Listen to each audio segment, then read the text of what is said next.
Hemorragias. Pessoal, hemorragias vocês podem grifar tudo da página 106, página 107. Vou comentar algumas situações também. Então, hemorragias pode escrever embaixo interna e externa. Então, as hemorragias são classificadas em interna e externa. Hemorragia é a perda de sangue devido ao rompimento de uma veia ou artéria. O controle da hemorragia deve ser feito rapidamente, pois quando em excesso e não controlada pode-se levar à morte. Hemorragia externa. Hemorragias externas são visíveis, pois o sangue verte para fora do corpo, através de ferimentos ou orifícios naturais do corpo. Quando uma artéria é atingida, então cai em teste, o perigo é ainda maior. O sangue é vermelho vivo e sai em jatos rápidos e fortes, na mesma frequência dos batimentos cardíacos. Quando as veias são atingidas, o sangue é vermelho escuro e sai de forma lenta e contínua. Então, se o sangue estiver saindo vermelho escuro de forma lenta e contínua, quer dizer que rompeu uma veia. E se o sangue estiver vermelho vivo e saindo em jatos rápidos e fortes, quer dizer que rompeu uma artéria. Procedimentos: aplicar um curativo de gaze ou pano limpo sobre o ferimento e pressionar. Não trocar o curativo. Quando preciso, colocar novas ataduras por cima das já existentes para aproveitar melhor a coagulação. Amarrar um pano, atadura ou gravata ou cinto por cima do curativo, sem apertar muito para não prejudicar a circulação. Se continuar sangrando, comprimir a artéria mais próxima da região, evitando movimentar a parte afetada. Veja alguns pontos de pressão na ilustração. Em ferimentos pequenos, pressionar com o dedo até parar o sangramento. Manter, se possível, o membro ferido em posição mais elevada que o coração. Deitar a vítima, se possível. O que não se deve fazer: tentar retirar corpos estranhos dos ferimentos. Aplicar substâncias como pó de café ou qualquer outro produto no ferimento. Façam mais um ponto: o que não se deve fazer: não fazer torniquetes. Não fazer torniquetes. Hemorragia interna ocorre em órgãos internos como fígado, baço, pulmões, estômago, entre outros, em consequência de ferimentos ou traumatismos profundos e levam rapidamente estado de choque. Os sinais externos devem ser acompanhados e controlados com muita atenção. Pulso fraco e acelerado, pele fria e pálida, mucosa dos olhos e da boca brancas, mãos e dedos arroxeados pela diminuição da irrigação sanguínea, sede, tontura e inconsciência. Procedimentos: deitar a vítima com a cabeça mais baixa que o corpo, exceto quando houver suspeita de fratura de coluna, de crânio, derrame ou AVC. Nesses casos, deve-se manter a cabeça um pouco elevada. Colocar uma bolsa de gelo ou compressas frias no local do trauma. A vítima deve receber atendimento médico o mais rapidamente possível. Não deixá-la tomar líquidos. Monitorar os sinais vitais para evitar parada cardíaca e respiratória. As hemorragias tendem a ser mais graves em idosos, crianças, mulheres e pessoas debilitadas. Não deixá-la tomar líquidos. Nunca, nenhuma pergunta cai em teste fala em dar líquido para um acidentado e não pode também dar alimento nenhum ao acidentado. Em hemorragia nasal, só cai em teste aqui esses pontos: o que fazer? Sentar a vítima em local fresco e afrouxar suas roupas. Pedir à vítima para respirar pela boca e não a deixar assoar o nariz.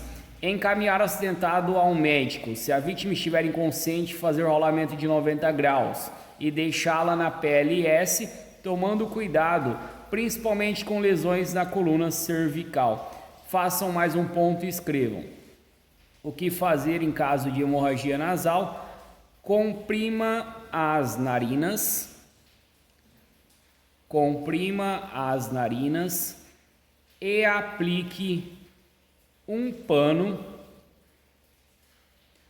com gelo sobre o nariz. Comprima as narinas e aplique um pano com gelo sobre o nariz. Então, o que se deve fazer em caso de hemorragia nasal: comprimir as narinas e aplicar um pano com gelo sobre o nariz. É correto também. Fraturas. As fraturas podem ser fechadas ou abertas. Embaixo de abertas, coloquem a palavra expostas. Então, cai. As fraturas podem ser fechadas e abertas, abertas e fechadas, expostas e fechadas. Também cai desse jeito a resposta. Fratura, nome dado a quebra ou ruptura de qualquer osso do corpo humano. As fraturas mais comuns são dos ossos das pernas e braços. Grifem ali. Deve-se suspeitar de uma fratura sempre que houver dor, edema, que é o inchaço, deformação ou quando a parte afetada apresentar um aspecto alterado, o membro estiver em posição anormal, a vítima sentir dificuldade ou impossibilidade de movimento e a vítima sentir muita dor, inchaço ou sensação de atrito no local. Fraturas fechadas, pode grifar as 4 linhas e os 2 primeiros pontos. São fraturas nas quais as pontas do osso fraturado não perfuram a pele. Aqui o primeiro passo consiste em impedir o deslocamento das partes quebradas, evitando maiores danos. A esse procedimento dá-se o nome de imobilização, a ser feita da seguinte forma: movimentar a vítima o mínimo possível. Se puder não movimentar a vítima, melhor ainda. Colocar talas para sustentar o membro atingido. Qualquer material rígido pode servir de tala. Vareta de madeira ou metal, estátua, tábua, papelão, revista ou jornal dobrado. O quinto ponto, grifem ali. O braço com suspeita de fratura deve ser imobilizado preferencialmente junto ao peito. Se querer escrever aqui, por meio de tipóia. Por meio de tipóia ou por uma tipóia. Então a tipóia é para imobilização do braço. Na página 109, fraturas abertas ou expostas. Grifem as 3 linhas e os 4 pontos. São fraturas nas quais a ponta do osso fraturado perfura a pele. Aqui, além da fratura propriamente dita, deve-se cuidar do ferimento da pele, evitando contaminações, infecções e hemorragias. Fazer um curativo protetor sobre o ferimento com gaze ou pano limpo. Se houver hemorragia abundante, sinal indicativo de ruptura de vasos. Aplicar procedimentos já vistos. Imobilizar um membro fraturado da mesma forma que uma fratura fechada. E providenciar socorro para o acidentado. Pessoal, nunca colocar a ponta do osso para dentro de volta.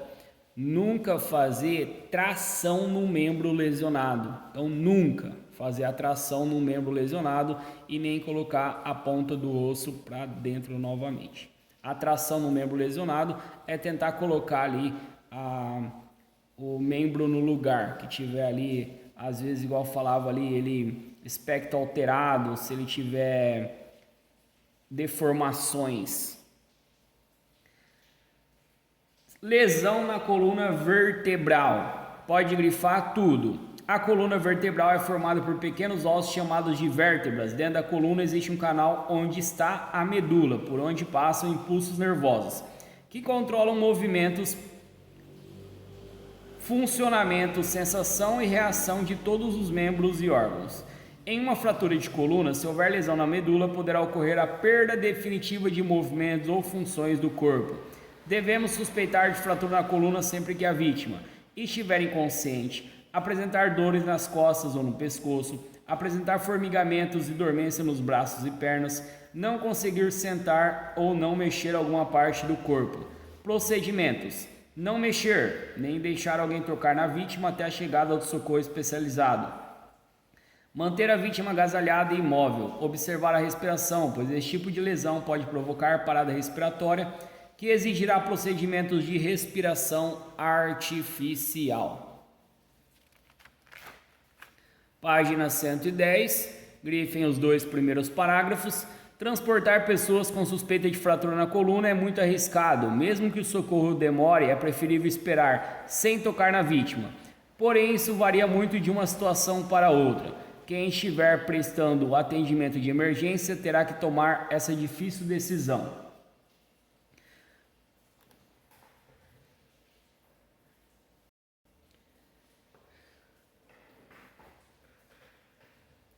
Quando não houver nenhuma possibilidade de chegada do socorro especializado ou se o quadro da vítima estiver se agravando muito rapidamente, poderá tornar-se obrigatória a sua remoção. Nesse caso, tomar as seguintes precauções. Grifem os 2 pontos.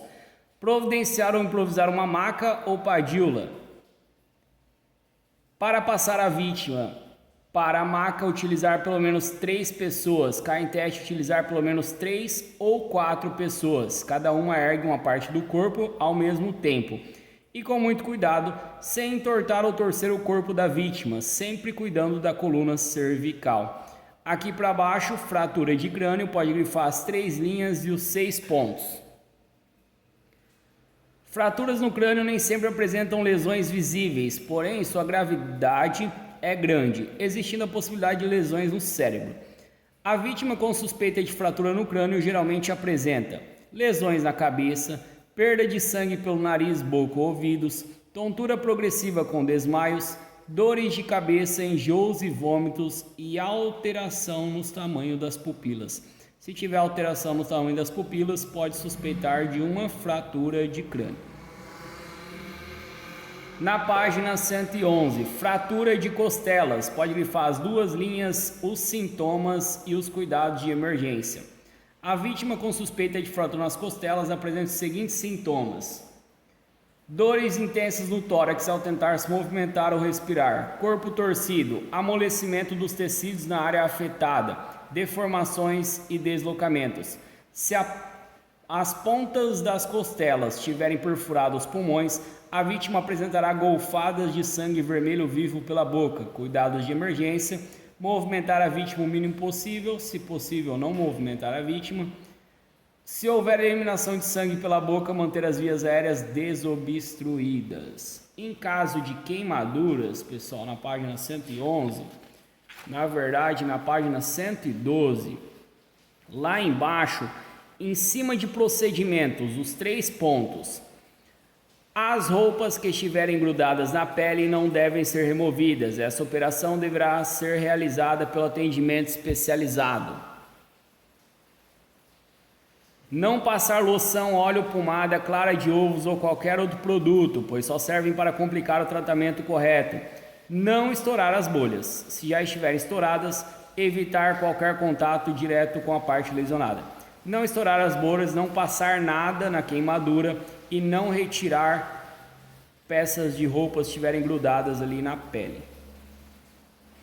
Ferimento nos olhos na página 113. Pode grifar tudo ali, ó, as 5 linhas e os 4 pontos. Qualquer tipo de ferimento nos olhos pode ser muito grave e por isso a vítima deve ser levada imediatamente a um especialista. Mesmo em ferimentos de extrema gravidade, os olhos têm a possibilidade de recuperação, desde que tratados a tempo. Enquanto não receber socorro especializado, não permitir que a vítima esfregue os olhos. Em caso de contato com produtos químicos, lavá-los com água abundante. Não tentar retirar cacos ou objetos cravados, isso não é só para ferimentos nos olhos, é para qualquer tipo de ferimentos. Utilizar atadura para cobrir os 2 olhos, cai em teste. Utilizar atadura para cobrir os 2 olhos, mesmo que um deles esteja sadio, esse procedimento irá diminuir a movimentação natural dos olhos.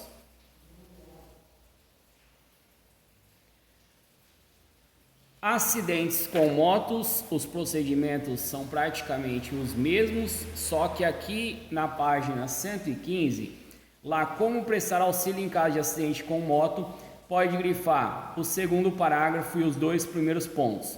Além dos procedimentos indicados anteriormente no item, quais as primeiras providências dessa disciplina, são recomendados os seguintes cuidados no atendimento do motociclista acidentado. Não retirar o capacete. Esse imediatamente aqui para teste, para vocês em teste, pode retirar esse imediatamente. Toda pergunta que falasse um acidentado era um motociclista, não retirar o capacete. Mas atentar-se para o fato dele estar dificultando a respiração da vítima. Nesse caso, verificar a possibilidade de afrouxar a faixa de fixação do capacete. Se concluir que houve lesão cervical, utilizar as técnicas de primeiros socorros para imobilizar o pescoço da vítima e só então fazer a remoção do capacete ou outras ações de respiração e massagem cardíaca, se for o caso. Na página 116, grifem os 3 primeiros parágrafos e os 6 pontos. Repetindo, as vítimas não devem ser movimentadas ou só o mínimo possível. Existem situações, porém, que a movimentação torna-se necessária, devendo reconhecer quais são essas situações e quais as técnicas para realizar a movimentação corretamente. A primeira movimentação é feita geralmente no início do atendimento e serve para afastar a vítima de perigo maior. São situações bastante comuns, vejam alguns exemplos. Quando a vítima está no meio da pista, sujeita a atropelamentos e novos acidentes, com o corpo total ou parcialmente submerso, sujeita a afogamento, exposta a gases venenosos, vazamento de combustível, risco de incêndio, entre outros. Nesses casos, será preciso remover a vítima, mesmo que por poucos metros, para poder atendê-la em segurança. Existem 3 formas de realizar a movimentação de arrastar a vítima. No sentido do comprimento esticada, nunca torta ou de lado, puxando-a pelos pés sem levantá-los muito, puxando-a pelos braços cruzados de forma a imobilizar a cabeça, então sempre com o corpo reto. Na página 117, grifem ali as 6 linhas para colocar e tirar a vítima da maca ou para efetuar movimentações curtas da maneira mais segura, principalmente quando houver suspeita de fratura de coluna, bacia. É utilizar o método de 3 ou 4 pessoas, onde cada um ergue uma parte do corpo da vítima com movimentos coordenados, cuidando para não permitir movimentos na cabeça e no pescoço. Aqui termina a parte da matéria de primeiros socorros.